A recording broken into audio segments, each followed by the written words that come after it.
Hello, everyone. So it's Sunday. What is it, August 11th? I like to get the dates right here. It doesn't really matter because I put these up on YouTube. I used to do these on Facebook. I called it, Tabor Talk. Well, it wasn't Tabor Talk at the time, but my daily vid. So I'm used to just, in the beginning, just, the date. So anyway, I hear a lot of people on the right. We've all heard it. Pull yourself up by your bootstraps. Pull yourself up by your bootstraps. That's the thing. And the most obnoxious, the most toxic people are those who have come from perhaps nothing or lower middle class and have somehow worked hard and now have a modicum of success, have some sort of success. They're the grossest people, many of them. It's all, I did it so you could do it. No, you got lucky, right? I'm not saying you worked hard and you can make it. The American dream. The odds are stacked against you. And, and if you dig in, if you ask these people, well, let's say I had nothing, and you get into it, their story. There were breaks. Everyone has breaks. Everyone. Luck is the most important factor. So I hear it all the time, and it's grotesque. Not so much from the really high-level guys who've born into wealth. They're actually kinder. They understand.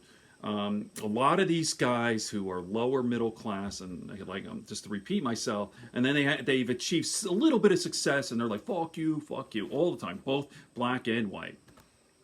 You hear it a lot in the black community, too. Like, the people who say, oh, fuck them, my brothers, I worked hard, this and that. But, so let me give you an example. I always talk about Joe Rogan, but I'm going to talk about him again, and this is why I love him. Okay. Joe Rogan today is a wealthy man. All right, he's worth I guess his annual salary $25 million, probably more. Has the #1 podcast in the world. He's a successful stand-up comic. He's the UFC commentator. He has it all. Joe Rogan came from shit, nothing. He was on food stamps. Food stamps. He said I would not be here without the government, without food stamps, welfare. That got us through. My mother was divorced. We had no money, and without the government, I wouldn't be here. And here's another thing: people say, "Oh, Joe Rogan, you work hard, you do," and he does, and he did. Worked his ass off, but he said, "You know why I'm here? Because I'm lucky. Because I know so many people who have worked just as hard as me, harder." Who didn't make it. Even some people who are homeless. So just be grateful. If you're enjoying just a little bit of success, you have some comfort now. You had some breaks along the way. You can't deny that. Just have some gratitude and some compassion. That's all it is, a little compassion. Not everyone has perhaps the skill set, the talent, the intelligence. People are down and out. People are fucked up. And I'm going to show you a short clip here. I waited till the end. I live in New York, and there's poverty all over the country, across the country. I'm going to show you one of the more egregious. Well, there's poverty everywhere, but Skid Row. Because everyone knows what Skid Row is. I'm going to show you a short clip of Skid Row. So go tell them, pick yourself up by your bootstraps. Okay. Someone with no arms and no legs, no eyes. Yeah, Donald Trump's going to help you out. Donald Trump will be right there for you. Okay. Here we go. Ready?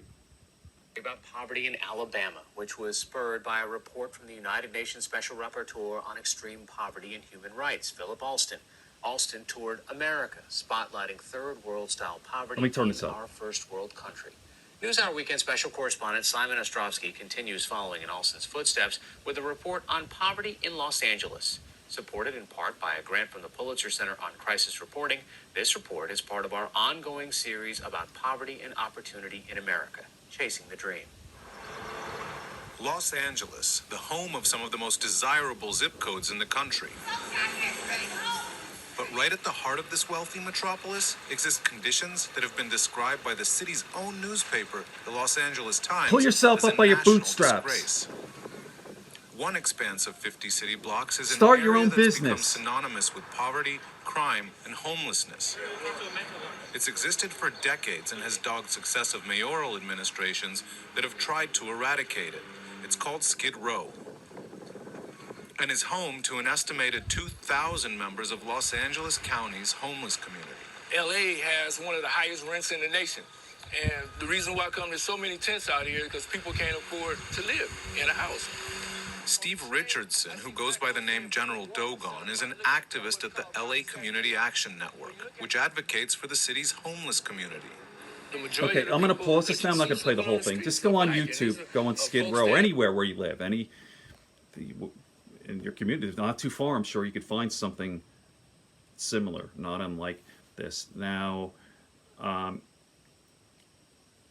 think it's pretty obvious. People fall through the cracks. We know that.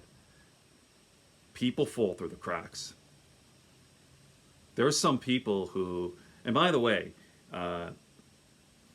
mental illness, like some of these people, or most of the people who are homeless, have some sort of mental health issue. Many are on drugs. They're fucked up. There are people who are fucked up. And they're not getting a job anywhere. They're not starting their own business. They can't. I think I should Google this, but I Googled it about a month ago. I think there are 600,000 people. Let me get this right, because I want to be. How many homeless people in this country? Okay, let me Google this. How many homeless people? I should have had this ready. I'll try to talk in between. So, homeless in America. You hear this, Donald Trump? 554,000 homeless people. You know what a Republican will tell you? Pull yourself up by your bootstraps.